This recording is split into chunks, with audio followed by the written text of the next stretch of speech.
હવે જોઈએ સમાચારો વિગતવાર। અમરેલી જિલ્લા કાઠી ક્ષત્રિય સમાજ દ્વારા ધરણા યોજી આવેદનપત્ર પાઠવવામાં આવ્યું હતું। ખાંભાના નાનીધારી ગામે ભાભલુભાઈ વાળાને પોલીસ સ્ટેશનમાં બોલાવી પીઆઈ નીરવ વ્યાસે માર મારતા અમરેલી સારવાર માટે ખસેડેલ। આ બનાવ અંગે અમરેલી સિટી પોલીસમાં ફરિયાદ પણ નોંધાતા કોઈ પગલાં ન લેવાયા।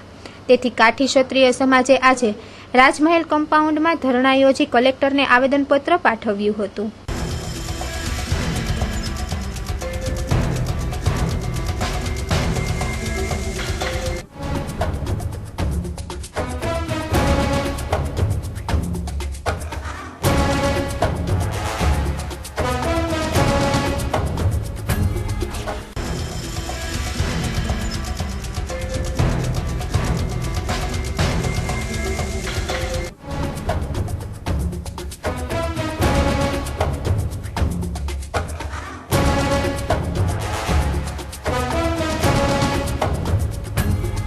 મારું નામ નિર્મળભાઈ કુમાર, ગુજરાત રાજ્ય કાઠી ક્ષત્રિય સેવા સમાજના પ્રમુખ તરીકે આજે અમરેલી જિલ્લાનું ખાંભા તાલુકાનો નાનીધારી ગામનો જે બનાવ બન્યો છે એ બનાવની અંદર જે અમારા કાઠી ક્ષત્રિય સમાજના યુવાનોને જે ઢોરમાર માર્યો છે અને એમાં પીઆઈ વ્યાસ દ્વારા જે પ્રકારનો માર મારવામાં આવ્યો છે એની સામે આજે આક્રોશ છે અને એની સામે આજે ઉપવાસ ઉપર આજે સમગ્ર સમાજ દ્વારા આજે ઉપવાસ ઉપર બેઠા છે।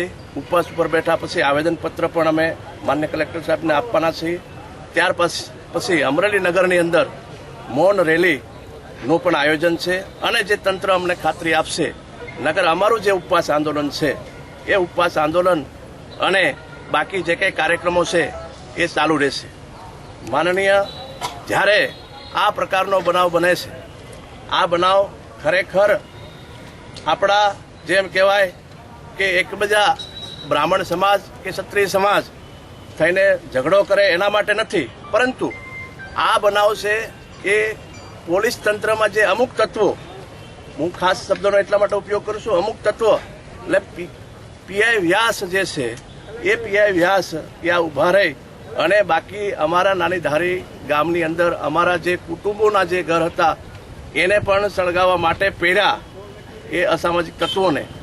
અને અમારા સમાજ ઉપર જે આફત પડી છે એ આફતને તંત્ર દ્વારા અને તથ્યની તપાસ થાય અને આ જે પીઆઈ છે એ પીઆઈ ખરેખર જો કાયદાની ભાષામાં એમ કહે કે કાયદાને ધ્યાનમાં રાખીને, આ દેશના કાયદાને ધ્યાનમાં રાખી અને એ પીઆઈ વ્યાસ ઉપર કાયદેસરની કાર્યવાહી કરવા માટે આજે અમે ઉપવાસ આંદોલન આ ઉપર બેઠા છીએ અને આગામી દિવસમાં જે અમારા આગેવાનો જે કંઈ નિર્ણય લેશે એ પ્રમાણે અમે કાર્યક્રમો આપશું।